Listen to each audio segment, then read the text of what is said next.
Broadcasting from Salisbury University campus, this is WSDL Ocean City, NPR News Talk 90.7, putting Delmarva first. Stay tuned for Delmarva Today with your host, Don Rush.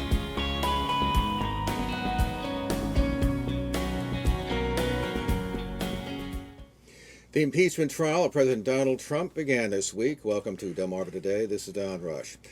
Democrats have been laying out their case against the president. Article 1 involves abuse of power, in which they charge the president with pressuring Ukraine to announce investigations into the DNC surfer hack of the 2016 election and a probe into Trump's strongest Democratic rival in 2020, which is, of course, former Vice President Joe Biden.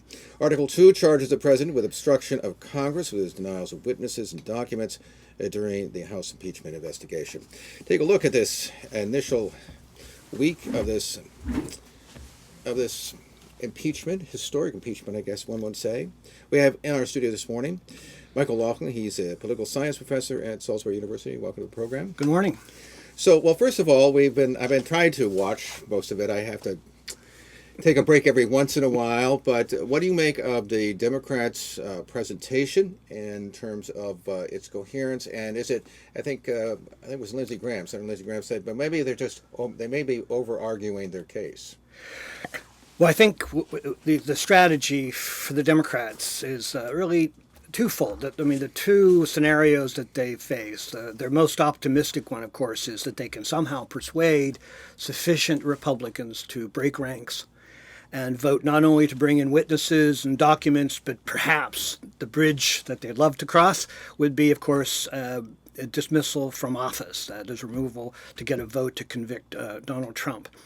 But I think most of them are realistic about that possibility as being out beyond the pale. Really, their second scenario that they're really working at, I think, is that they're trying to make the case particularly to the American public. They are trying to really lay out as much evidence as they possibly can to convince American citizens watching the trial that Donald Trump is indeed guilty of the alleged crimes to be committed and should be removed from office, in the hopes that come the election in the fall, Trump will in fact be defeated. And I think that we should understand that even though Republicans say, well, they're repetitive and they're going to all this detail, the purpose really is to try to convince Americans, the American public watching, that Donald Trump is indeed convicted and should be removed from office. I was reminded, by the way, as I was watching the other night, I think it wrapped up about 10:30 or so, I think, last night, but there's only like 7:30 on the West Coast. So going long and doing these kinds of things, I think both. This is also true. Hits all the markets. I agree, because they have to deal with the rules that the Republicans have laid down, long days, and of course, Mitch McConnell's first ploy was to try to make it a 2-day presentation, but he lost on that, interestingly, so that the Democrats indeed have 3 days to lay out this case, and we'll see. Well, it seems clear that some public opinions show that they have moved the dial just a bit, at least with regard to calling for witnesses and documents. I think that's going to be the interesting thing that will happen coming next week, and that is to what extent will there be sufficient moderate Republicans who are up for re-election, who are watching the ticker in terms of their own constituencies, if there's some real movement there that their constituencies want witnesses and say, yeah, we think it makes sense to have witnesses. We think it makes sense to have documents called for by the Senate. And perhaps that will open the door for that, but that remains to be seen, I think. We, of course, have the public opinion polls say something about 70% of Americans think that they should call witnesses. Yes. Do you think that's going to be enough for moderate Republicans or Republicans in general who might be on the edge? We talk a little bit about them later. So that they can say, we voted for witnesses, but we voted not to convict? I think, again, this is where micro-marketing is going to be the key, right? They're taking the the measure of their own states, their own state constituencies. So to my knowledge, at least, the polls that we're looking at are national polls. The question becomes whether that is reflective in the particular states. For, say, Susan Collins in Maine, are the polls in Maine similar to what's happening in the national poll? If that's the case, if indeed it has moved 70% in Maine, which I don't know it has, then Susan Collins may want to consider, if she wants to remain in office, perhaps we need to call witnesses, and at least a few witnesses. And again, they could do the same thing they did with the Kavanaugh case. I think parallels have been drawn there. The moderate Republicans felt some heat there, and they moved to say, yes, we'll include some witnesses. We'll include some FBI investigation, if you recall, but no further. They didn't demand. They didn't really go all the way. And here, I think that they'll probably try that as well, and that may very well work. Again, unless the dial really shows that the opinion polls have changed significantly with regard to removal from office of the presidency. People have to remember, all of these people are politicians. They like being politicians. They like remaining in power, and they will, if they see that Trump becomes an albatross around their necks, they'll toss him over. But at this point, that seems clearly not in the cards right now. So, in terms of witnesses, obviously we have people like John Bolton, amongst others, who they want to call, as well as Mick Mulvaney, the acting White House chief of staff. So, if, for instance, the senators decide that they want to say, for instance, subpoena, say, Mick Mulvaney, and the president says no, or if the moderate Republicans say they want to do this, but the White House says, well, we're not going to provide it, which puts the moderates certainly in a box. I mean, and this goes really to the heart of something we were talking about before the show, which is that if the president decides not to offer up a witness and there's not the 2/3 to remove, then there's no reason for him to do anything, right? I mean, isn't that there's this gridlock that continues on? That's the poker game that will be played. I think you put finger on a very important point, and that's correct. I mean, what we have been witnessing in part is, I think, step by step, the emergence of a more authoritarian dimension of this particular president and this particular presidency. And the Republicans, in effect, I mean, I think someone like Mitch McConnell, he's a good poker player, and he thinks that he can contain this. He thinks that he can maintain kind of control. But what you're identifying is the possibility that they really are losing control of this particular president. Because what are they to do at that point in time? If what is driving their strategy is their fear of Trump's ability to influence their constituency that they need to get reelected, would they fold under that situation? Would they in fact say, if the White House really insists no documents, no witnesses at all, okay, will they then back down? Now, whether or not we would see that publicly is an interesting question, but privately, behind scenes, Mitch McConnell might in fact back down. And the moderate Republicans, are they really in a position where they could resist that and push, say, no, we're going to really jump ship with the Democrats? I mean, that would create a crisis if, for instance, the moderates say, for instance, you got the 51 to say, subpoena, for instance, Mick Mulvaney, and the president said no. I mean, that would create a crisis for Mitch McConnell, the majority leader, who certainly wants to avoid that. Absolutely, and what would be the ability to, what would be the option open to them? Would they then take that to court? Would they try to dump it into the court somehow to force Mulvaney to testify? And if they did that, what does that do to the trial? It lengthens the trial. What does that do? That worsens the situation for Trump. Right? So the dynamic here, no one is in control, really, of the dynamic. Okay? They have influence, the ability to try to influence it. But the card, if Trump would somehow play that card, his advisors would have to anticipate that that would lengthen the trial, most likely, okay? Unless they're confident that McConnell would fold, basically, and back off and say, right. So, I mean, in that, I think that scenario that you're laying out there really also tells us that the most likely situation is they will not call witnesses, because once they open that can of worms, no one knows for sure where that might take it all. Because no one knows at this point. I mean, everyone anticipates, okay? I mean, the Democrats believe that Mulvaney will simply confirm all of the evidence that they've accumulated before, but they don't know that for sure. And the Republicans are fearful that, in fact, that he would do exactly that, but they don't know that for sure either. And if there's a quid pro quo in terms of witness to witness, right, would you get a Biden or Hunter Biden involved in there? Because that's the next ploy here. And there's some discussion really within the Democrats as to whether or not they go for that, if they could be confident that Mulvaney would do what they anticipate. But again, as I say, this is there's no one controls fully the dynamics that one option or another would open up in the process. Because I mean, the minority leader Schumer has said that that kind of hostage taking or exchange, as it were, is off the table. Former Vice President Joe Biden on the campaign trail said, "No, we're not showing up for this thing."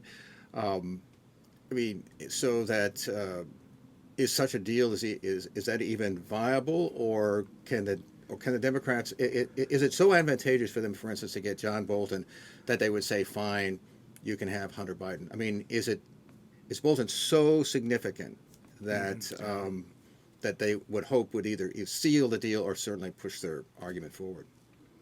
I don't know. I mean, because Bolton says he's going to write a book, which is going to be yes, which is going to lay out a lot of what he thought anyway later in the campaign. Yeah, I mean, without inside information, we don't know, right? But I think we can speculate with reasonable confidence that one reason why the Democrats are resisting that is on the fundamental ethics of it. This is about Donald Trump. This is not about Hunter Biden or Joe Biden. And there's no evidence to indicate. In fact, all the evidence that we have at hand indicates that Joe Biden's operations as vice president were entirely in sync with American foreign policy, were supported by allies, okay?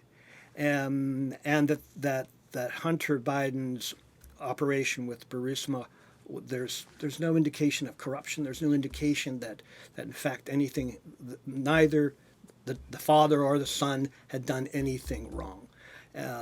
So putting that aside, it's not relevant to the allegations of abuse of power and obstruction of Congress that Trump. So on that score, clearly they don't need to budge.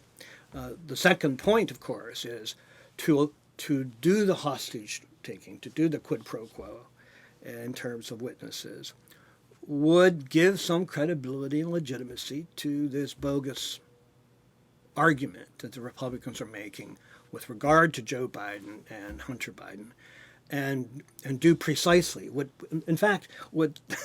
they would do essentially is allow for Trump to claim a victory, because all he wanted was simply a public discussion of these folks, and he would get that in the trial.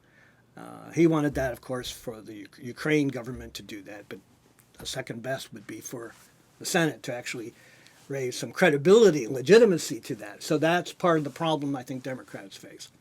Well, as a matter of fact, Jerry Nadler, who was chair of the Judiciary Committee, he suggested that an acquittal is not an acquittal, it's a cover-up. Now, obviously, that created a lot of backlash.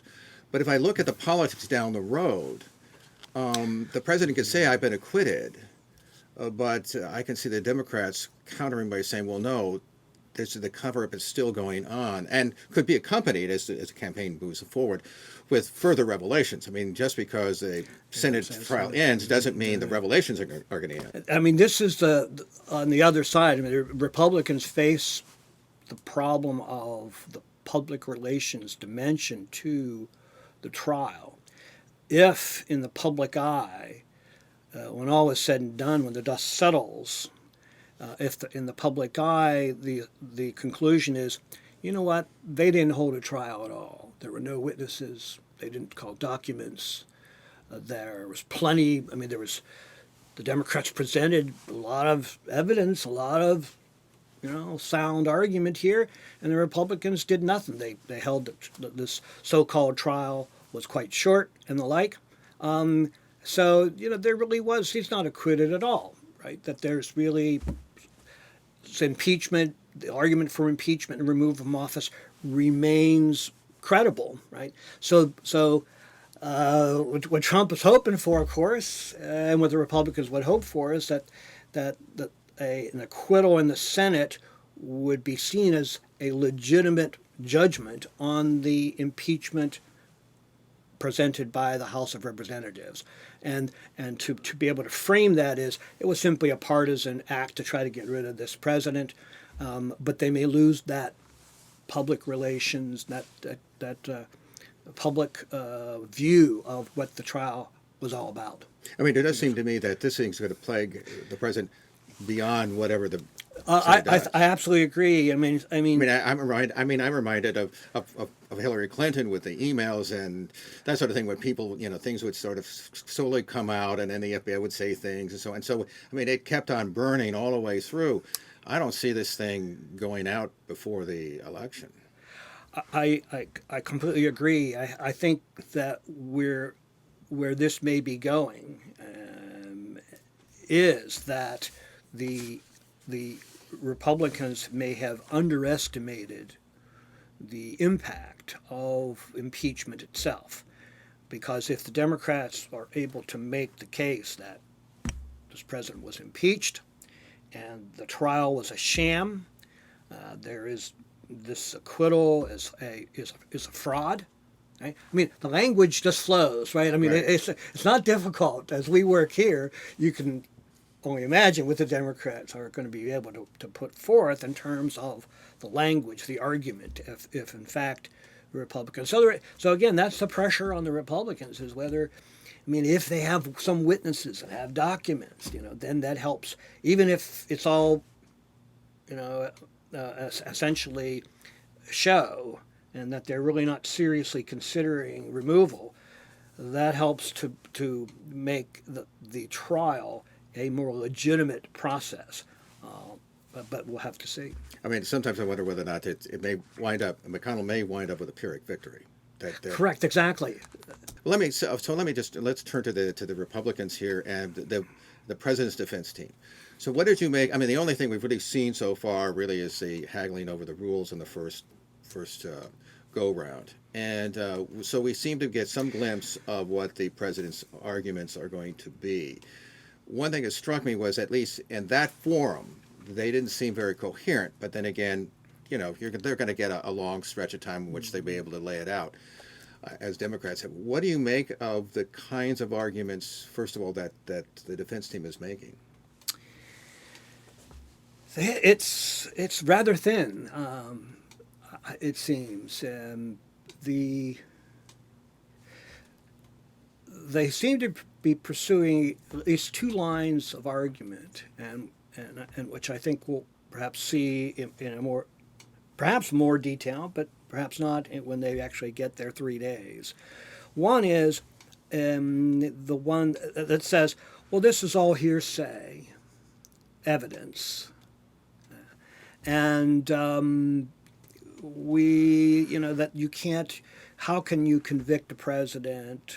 How can you remove a president when you only have hearsay evidence and not any inside evidence of that really comes from the president? And the evidence that we can present, like Trump saying, and I don't want quid pro quo, right, shows that the president has articulated against precisely what you're trying to say he's doing.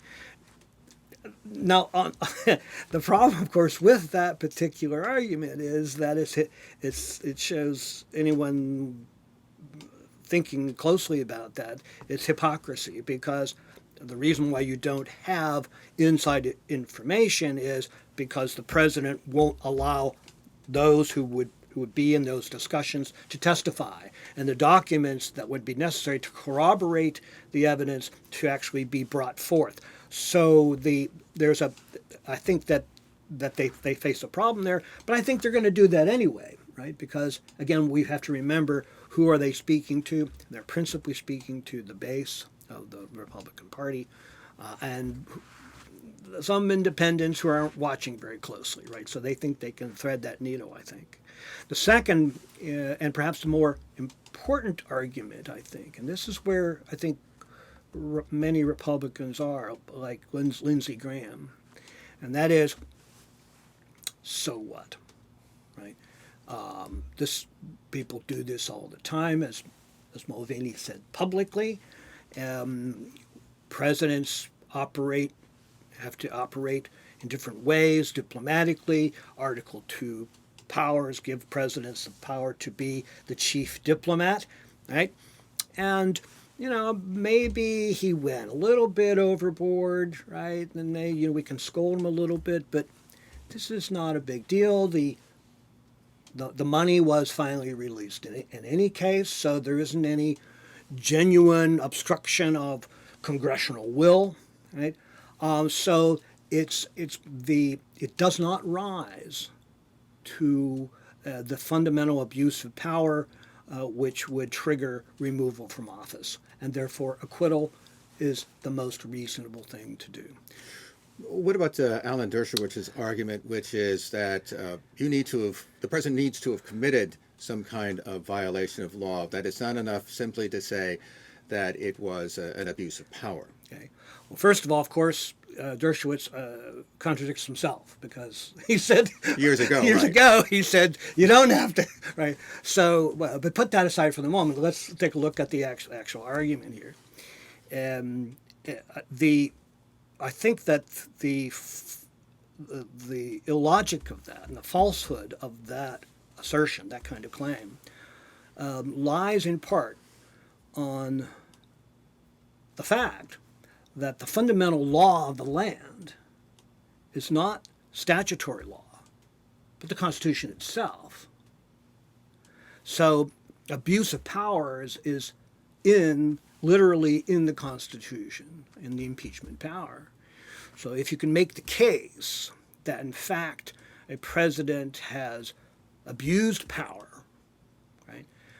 And of course the Democrats have been in one way of their doing that is saying it's abusive power to get a foreign power to interfere in the fundamental elections of democracy for the United States. That is prima facie a case of abuse of power and is a violation of the law. So Dershowitz seems to want to argue that the Constitution isn't the law. But in fact, it is the law. Well, his argument. First of all, right. So in the Constitution itself, they're simply talking about treason, bribery, and other high crimes and misdemeanors, right? So they don't in and of itself use those words, right? Yes, right? but that yes. So so they don't use those words. But Dershowitz is also making another argument, but at least what I've seen him make an argument, which is that other high crimes and misdemeanors are somehow tied to treason and bribery.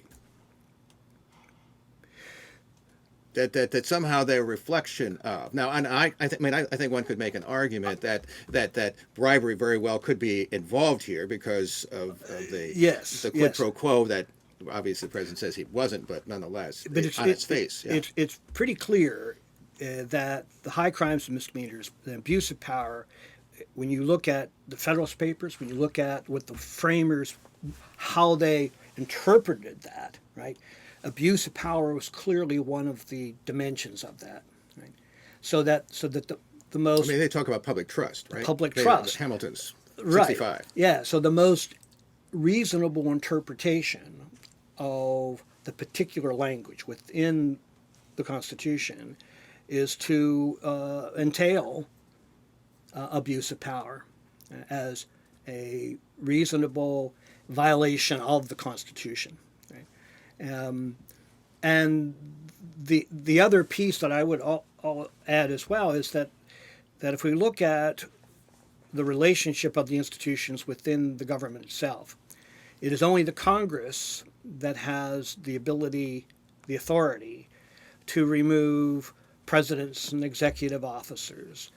It's only Congress that has the ability to remove Supreme Court justices and judges within the judiciary. Presidents cannot remove members of Congress. The Supreme Court cannot remove members of Congress. It is a one-way street, and we have to try to understand why that's the case. And I think the answer to that is that the framers drew from the philosophers and the theorists of government that they drew from, particularly, were folks like Montesquieu and particularly Locke. I mean, we can understand our structure as fundamentally comes out of a Lockean, essentially the second treatise on government, where Locke emphasizes the supreme power should lie within the legislature, within the Congress, as a translation here. But there was always a fear that the executive would assume power, that there was always going to be possibility of a drift towards executive power, that the accumulation of power would occur there. Hence, the impeachment power is meant as a fundamental check on the executive. Hence, I think the more plausible interpretation, contra to Dershowitz, is, and this is where I think Lawrence Tribe, one of the folks that makes this argument, is on more sound ground than Dershowitz with regard to that abuse of power is justifiably a dimension that one can impeach a president.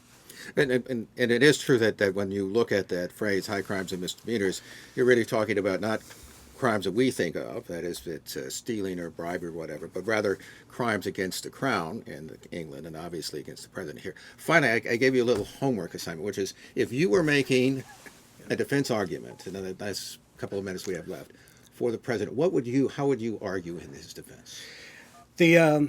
What has emerged for conservatives more recently, and really comes out of people like Dick Cheney and the Bush administration, is what's called the unitary theory of the president.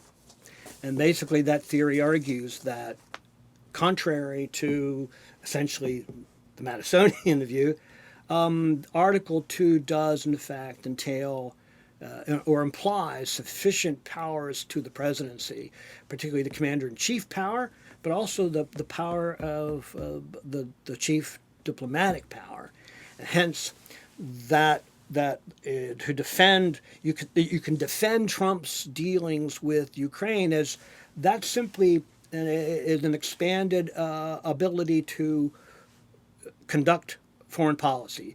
So their emphasis will be he was really interested in corruption more generally within the Ukraine, and the Bidens were simply a particular case.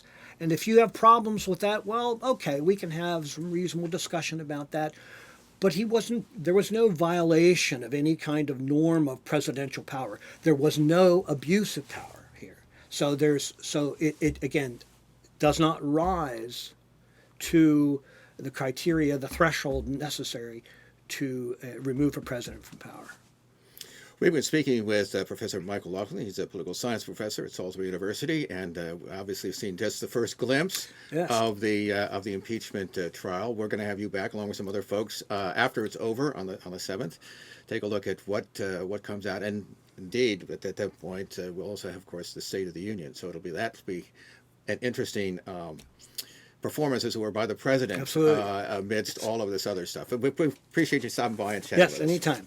This has been Delmarva Today. I'm Don Rush. Thanks for listening. Thank you for watching Delmarva Today, a production of Delmarva Public Radio. Production and audio engineering by Chris Rank. Hosted by Don Rush. For podcasts, visit delmarvapublicradio.net. or subscribe to the Delmarva Today podcast on iTunes. You can also watch Delmarva Today on PAC 14 by tuning into Comcast Channel 14 or youtube.com/PAC 14.